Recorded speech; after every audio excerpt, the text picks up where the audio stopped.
जम्मू कश्मीर के किश्तवाड़ और कठुआ में आई आसमानी आफत के बाद लोगों की जिंदगियां तहस नहस हो चुकी है। कई लोग अपनों से बिछड़ चुके हैं तो कई लोग सैलाबी मलबे के नीचे दबकर दम तोड़ चुके हैं। रेस्क्यू अभियान युद्ध स्तर पर जारी है, मगर मौसम बचाव दलों की परेशानी को बढ़ा रहा है। रिपोर्ट आपको दिखाते हैं।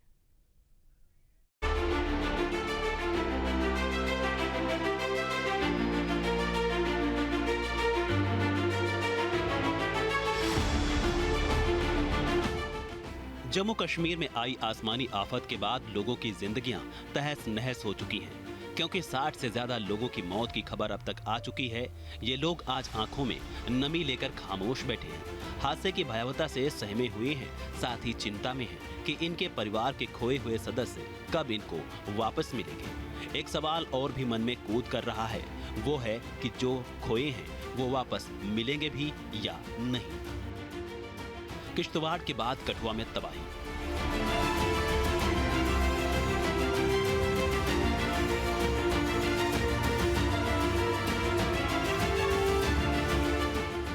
आसमान से सैलाबी आफत आई।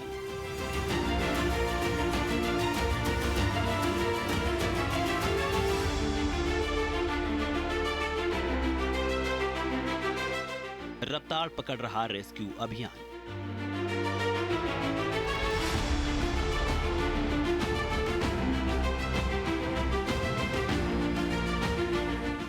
सैन्य दलों ने बचाई सैकड़ों जान। किश्तवाड़ के पार के चसोती में बादल फटने के बाद अब बड़ा रेस्क्यू ऑपरेशन जो है वो यहाँ पर चलाया जा रहा है और अब जो सेना है उसने यहाँ पर जो पूरा ये रेस्क्यू ऑपरेशन है उसकी जिम्मेदारी एक तरह से सेना ने यहाँ पर ले ली है और अब पूरा रेस्क्यू ऑपरेशन सेना की निगरानी में यहाँ पर चल रहा है। आप देख सकते हैं कि सेना जो है वो ड्रोन्स के जरिए यहाँ पर जो काम चल रहा है उस पर यहाँ पर नजर जो है वो यहाँ पे रख रही है। इसके साथ ही साथ अब सेना जो यहाँ पर ट्रांजिट पॉइंट था उसके बीच में यहाँ पर अस्थायी ब्रिज बनाने का काम जो है वो यहाँ पर चल रही है। लेकिन 4 दिन इस रेस्क्यू ऑपरेशन को यहाँ पर हो गए हैं और इन 4 दिनों में यहाँ पर 61 शव जो हैं वो बरामद कर लिए गए हैं, लेकिन अभी भी ऐसा लग रहा है कि बहुत सारे और शव जो हैं वो यहाँ पर हो सकते हैं। इसीलिए रेस्क्यू ऑपरेशन जो है वो यहाँ पर तेज कर दिया गया है। अभी भी जम्मू कश्मीर प्रशासन के सीनियर अधिकारी जो हैं वो लगातार यहाँ पर मौजूद हैं और यहाँ पर जो रेस्क्यू ऑपरेशन हो रहा है उस पर निगरानी रख रहे हैं। लेकिन इसके साथ ही साथ आप देख सकते हैं कि कनेक्टिविटी जो है यहाँ पर बनाने की कोशिश की जा रही है। लेकिन आप ऊपर देख सकते हैं ये जो इलाका है यहीं पर बताया जाता है कि सबसे ज्यादा लोग जो हैं वो बादल फटने के दौरान मौजूद थे और सबसे ज्यादा बड़ा रेस्क्यू ऑपरेशन जिसे कह सकते हैं वो वहीं पर चल रहा है। और अब वहां पर ब्लास्टिंग जो है वो बोल्डर्स की यहाँ पर शुरू हो गई है और युद्ध स्तर पे एक तरह से पूरा रेस्क्यू ऑपरेशन यहाँ पर चल रहा है। लेकिन जो लोग हैं जिनके परिजन जो हैं वो यहाँ पर इस हादसे का शिकार हुए हैं वो अभी भी अपनों की तलाश जो है वो यहाँ पर कर रहे हैं। ये जो बादल फटने की घटना हुई है ये जिंदगी भर के जो गम है वो यहाँ पर लोगों को देकर चला गया है। लोग जो हैं वो अलग अलग जगह जाकर यहाँ पर अपनों की तलाश जो है वो यहाँ पर कर रहे हैं। जरा इस परिवार को देख लीजिए। मायूसी में बैठा परिवार आज हादसे के बाद सदमे में बैठा है। मानो बीते कल की भयानक तस्वीर आज भी जहन में समाई हो। दरअसल इनकी मायूसी का कारण है इनके परिवार की वो मुखिया जो अब इस परिवार से अलग हो चुकी है। उनकी पत्नी अपने पति की खोजबीन के लिए लगातार गुहार लगा रही हैं। और उसका नाम है सोमनाथ। फिर वो गई गिराट मक्की पीसने के लिए। हम बनाते होटल पर मक्की का डोडा सब्जी। वो गई गिराट, पता नहीं कहाँ गई वो, नजर नहीं आया। वो क्या करते थे, कैसे आप घर चलाते थे, क्या क्या करते थे? कुछ नहीं, जमींदारी करते इधर, जमींदारी करते, बस माल के साथ रहते। आपको कैसे पता चला आप कहाँ थे तब, क्या कर रहे थे? हम थे होटल पर, रोटी बना रही थी पकाने। फिर उधर यात्री आए थे, उसको रोटी भोजन कराए थे बस। फिर आ गए तूफान आ गए तो फिर हम भाग गए उधर। यात्री ने कहा भागो भागो भागो, हम भाग गए उधर। होटल पर एक सामान कुछ नहीं उठाए, हम चले गए सारे दौड़ी तो फिर उधर बच गए हम, नहीं तो कैसे बचेंगे। पता नहीं घर वाले कहाँ गए कहाँ नहीं, उसके कोई पता नहीं। घर पे वही कमाने वाले थे? हाँ वही था। 3 लड़की है, वो स्कूल में, लड़का है वो भी स्कूल था, अभी थोड़ा बहुत इधर काम करते हैं। 14 अगस्त को जम्मू कश्मीर के किश्तवाड़ में आई आसमानी आफत में कई जिंदगियां काल के गाल में समा गई, तो वहीं कई लोग अपनों से भी बिछड़ गए। नम आंखों को लेकर महिला भी अपने पिता की गुमशुदगी को लेकर परेशान है, क्योंकि इन्होंने आंखों के सामने तबाही का वो मंजर जो देखा था, वो मंजर आज भी इन्हें डराने का काम कर रहा है।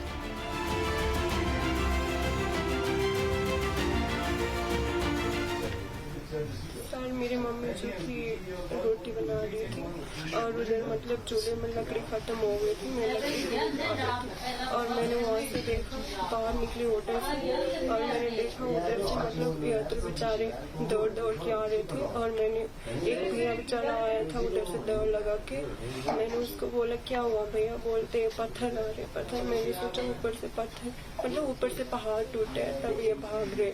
मैंने कुछ भी नहीं देखा, पीछे से देख रही थी, इतना मतलब तूफान आया था, कुछ समझ नहीं आया था कि अब कहाँ जाने। फिर मैंने मम्मी भैया को बोला कि भागो, बहुत ज़्यादा तूफान आ रहा है, पत्थर आ रहे। शायद इन्होंने सुना नहीं और मैं भाग गई उधर से, मैंने पीछे कुछ नहीं देखा। मम्मी पापा भैया बहन कहाँ कुछ पता नहीं चला और उधर से आगे पहुंची, थोड़े से आगे दौड़ लगाई और वो तूफान हम जहाँ जहाँ जा रहे थे जैसे पीछे ही पड़ गया था। हमें कुछ समझ नहीं आ रहा था, हमने सोचा था कि आज नहीं बचेंगे, क्योंकि माता रानी ने पता नहीं कैसे बचा लिया और बहुत यात्रियों बेचारा नुकसान हो गया। बहुत पता नहीं कहाँ से आए थे माता रानी के दरबार में, माता रानी ने भी कुछ नहीं किया, इतने भरोसा करके आते थे हर साल माता रानी के दरबार। और मेरे पापा परसों से मिसिंग है, कुछ पता नहीं चल रहा। इतने सारे फोर्स आए हैं, इतने सारे बेचारे सब आए, लेकिन कुछ पता नहीं चल रहा है। सर मेरी मम्मी जो थी रोटी बना रही थी और उधर मतलब चूल्हे में लकड़ी खत्म हो गई थी, मैं लकड़ी बना रही थी और मैंने वहाँ से देखा, बाहर निकली होटल से और मैंने देखा उधर से मतलब यात्री बेचारे दौड़ दौड़ के आ रहे थे और मैंने एक भैया बेचारा आया था उधर से दौड़ लगा के, मैंने उसको बोला क्या हुआ भैया, बोलते पत्थर आ रहे पत्थर। मैंने सोचा ऊपर से पत्थर मतलब ऊपर से पहाड़ टूटे है तब ये भाग रहे। मैंने कुछ भी नहीं देखा, पीछे से देख रही थी, इतना मतलब तूफान आया था, कुछ समझ नहीं आया था कि अब कहाँ जाने। फिर मैंने मम्मी भैया को बोला कि भागो, बहुत ज़्यादा तूफान आ रहा है, पत्थर आ रहे। शायद इन्होंने सुना नहीं और मैं भाग गई उधर से, मैंने पीछे कुछ नहीं देखा। मम्मी पापा भैया बहन कहाँ कुछ पता नहीं चला और उधर से आगे पहुंची, थोड़े से आगे दौड़ लगाई और वो तूफान हम जहाँ जहाँ जा रहे थे जैसे पीछे ही पड़ गया था। हमें कुछ समझ नहीं आ रहा था, हमने सोचा था कि आज नहीं बचेंगे, क्योंकि माता रानी ने पता नहीं कैसे बचा लिया और बहुत यात्रियों बेचारा नुकसान हो गया। बहुत पता नहीं कहाँ से आए थे माता रानी के दरबार में, माता रानी ने भी कुछ नहीं किया, इतने भरोसा करके आते थे हर साल माता रानी के दरबार। और मेरे पापा परसों से मिसिंग है, कुछ पता नहीं चल रहा। इतने सारे फोर्स आए हैं, इतने सारे बेचारे सब आए, लेकिन कुछ पता नहीं चल रहा। आपदा के बाद रेस्क्यू बलों का ऑपरेशन रफ्तार के साथ चल रहा है। बड़े बड़े बोल्डर जो ऑपरेशन में मुसीबत बन रहे थे, उन्हें भी ड्रिल करने का काम किया जा रहा है ताकि राहों की मुश्किलों को कम किया जा सके। ड्रिल करने के लिए मशीनें भी अब किश्तवाड़ पहुंच चुकी हैं। आज D4 है, तो जैसे कि कल हमने यहाँ पे ड्रिल करके ब्लास्टिंग की थी, वही आज ड्रिल करके ब्लास्टिंग करेगी, बड़े बड़े बोल्डरों को यहाँ पहुँचाएंगे। क्या अभी क्या रहेगा पूरा दिन में प्रोसीजर? अभी हमने रोक ब्रेकर वाली मशीन ली है, रोक ब्रेकर से जो बचा हुआ बोल्डर है उनको रोक ब्रेकर से छोड़े। जो रोक ब्रेकर से नहीं हो पाते, बड़ा बोल्डर जाता है, उसको क्या करेंगे, ड्रिल करेंगे, उसको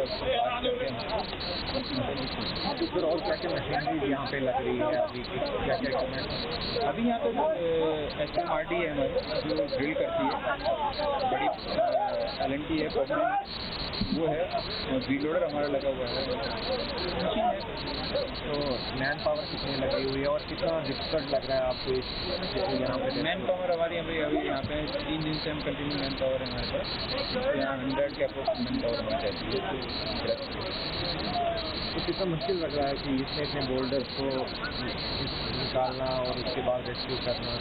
वो तो है, अभी नीचे का भी नहीं पता कि इसके नीचे कितना है ना। अभी ऊपर के बोल्डर हमको दिखाई दे रहे हैं, इसके नीचे कितना डाउन है, कितना मक का डेप्थ कितना है, अभी ये भी नहीं पता। तो ऊपर का साफ करेंगे तो पता चलेगा।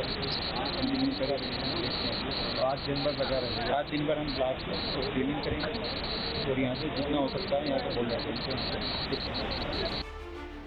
बचाव दल हेलीकॉप्टर की मदद से लगातार लोगों को रेस्क्यू कर रहे हैं और टीमों के साहस का अंदाजा इन तस्वीरों से लगा सकते हैं कि कैसे ताबड़तोड़ तरीके से रेस्क्यू अभियान रफ्तार पकड़े हुए है। क्योंकि एक ओर रास्तों से ब्लास्टिंग और ड्रिलिंग के जरिए बोल्डर हटाए जा रहे हैं, तो दूसरी ओर रेस्क्यू अभियान को पूरा करने के लिए हर संभव प्रयास भी हो रहे हैं।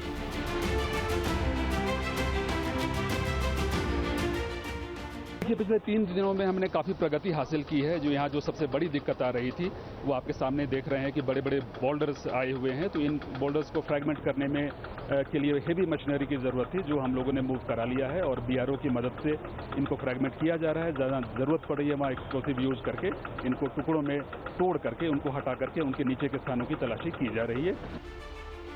इधर एक ओर प्रशासन अपनी मुस्तैदी दिखा रहा है, तो दूसरी ओर न्यूज स्टेट आपको आपदा के बाद की सबसे ताजा तस्वीर भी दिखा रहा है। हमारी टीम ने रेस्क्यू अभियान का ग्राउंड जीरो से जायजा लिया।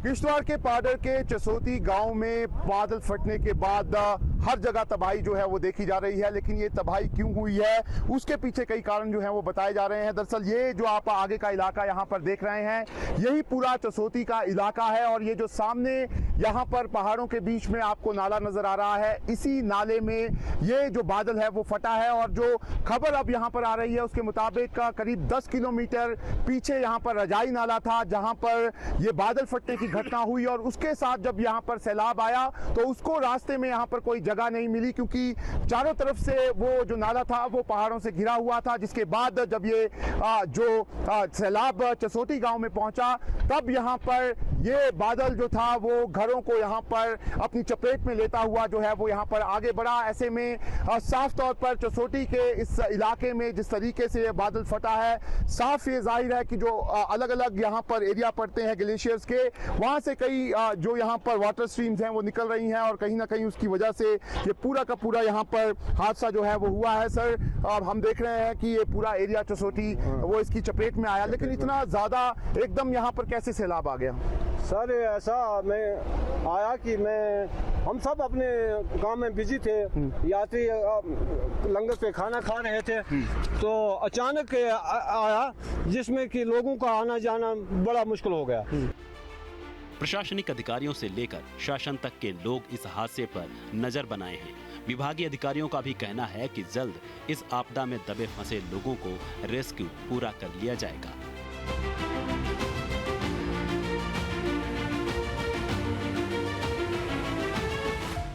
देखिए, राहत बचाव करे आपको देख रहा है, यहाँ पर काफ़ी कुछ क्लियर कर दिया गया। यहाँ पर आपने देखा कि बड़े बड़े बोल्डर्स थे, वो ग्रीस की मदद से कद ब्लास्ट किए गए। बोल्डर्स को तोड़ा जा रहा, रॉक ब्रेकर लगा हुआ, उसके नीचे क्योंकि लग सकता है कुछ बॉडीज हो तो उनका किया जा रहा।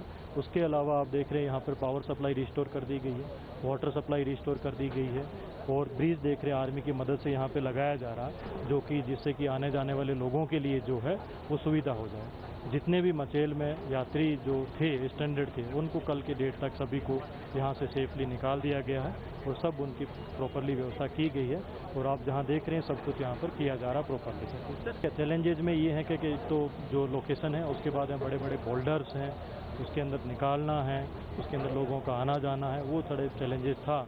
मौसम भी रहा एक दिन के लिए, अब ठीक है। उसके अंदर हम प्रॉपर सभी आर्मी, CISF, CRPF, उसके अलावा NDRF, SCRF, JK police, civil administration, health department सभी लगे हुए जिसको प्रॉपरली राहत कार्य प्रॉपरली चल रहा है। कठुआ में देखा जाए तो किश्तवाड़ और कठुआ में अब बचाव दलों के आगे दोहरी चुनौती भी खड़ी है, क्योंकि एक ओर मौसम लगातार करवट ले रहा है तो वहीं दूसरी ओर पहाड़ों से बड़े बड़े बोल्डर लगातार गिर रहे हैं। मौसम से दो हाथ करते हुए बचाव दलों का राहत बचाव कार्य लगातार जारी है। हेलीकॉप्टर से लेकर तमाम व्यवस्थाओं को अपनाते हुए लोगों की जान को बचाने की मुहिम रफ्तार पकड़ रही है। कोशिश सिर्फ इतनी है कि किसी भी तरह से फंसे हुए लोगों को बचाया जा सके। Team news state. जहां भक्ति है हर शब्द में, कथाओं में छिपे हैं दिव्य रहस्य और ज्योतिष देता है जीवन को दिशा। धर्म से जुड़ी हर बातों को जानने के लिए हमारे चैनल स्तुति को सब्सक्राइब करें। चैनल पर जाने के लिए इस लिंक पर क्लिक करें।